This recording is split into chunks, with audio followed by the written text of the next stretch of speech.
One of my favorite shows is Law & Order SVU. I especially enjoy the courtroom scenes. The judge plays the most important role. At the onset of a court session, the defendant is asked to stand and state his or her name and also enter a plea. How do you plead is the question.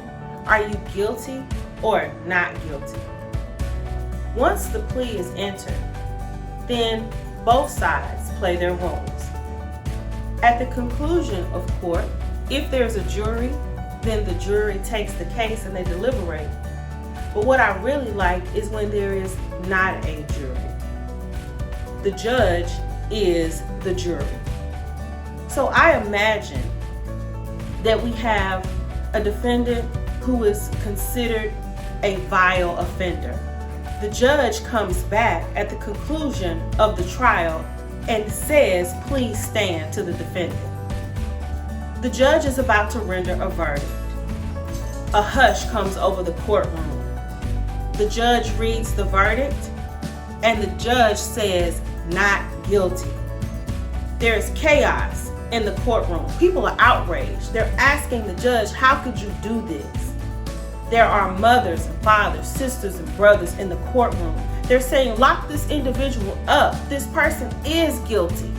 The judge is saying, "Order in the court, order in the court." And then a hush comes over the courtroom. And the judge says, "This person is not guilty." This person, you see, was once guilty, but now they are not guilty. The courtroom is still outraged. The judge again says, "Order in the court." The judge goes on to say, "I will adopt this person into my family. I will take care of this person. This person will be reformed." This is because of the judge's grace. The judge is like God. In fact, the judge is God. Now I think about you and I as we enter our plea. Are we guilty or not guilty? If it were not for God's grace, would onlookers in our trial be outraged? Would there be chaos? But what I love about this is that the judge, who is our righteous God, who is gracious, who is merciful, who is mighty, has adopted us into his family.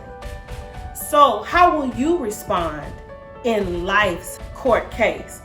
What does your plea look like? Are you guilty or not guilty? Have you A, admitted that you are a sinner? Do you B, believe in your heart that God raised Jesus from the dead? And then C, will you confess, or have you already confessed that Jesus is Lord? Now, if you answered yes to these questions, that is awesome. Then you are saved. You have received God's gift of love, forgiveness, and reconciliation. If, however, you have not repented of your sins and you have not accepted God's gift of forgiveness and salvation, won't you do that today? I offer Christ to you. It's simple. I know that we're not in our various sanctuaries and we are not together physically, but we are connected spiritually. And so all you have to do is visit okgodwhatnext.org, and then you want to select the option that says, "I want to start my relationship with Jesus." Those of us that are saved, I ask you this week, will you commit to talking to one person about the love of Jesus Christ? And will you not only do that, but will you enter your comments? Tell us about the outcome in the comment in our discussion session. And I don't want you to be anxious or worried about this. Don't be nervous. You just have to ask God to help you, and he will.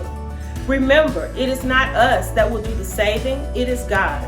So you are to plant the seed, God will water and nurture. I look forward to reading your comments this week. Be blessed, my sister. Be blessed, my brother. Peace unto you.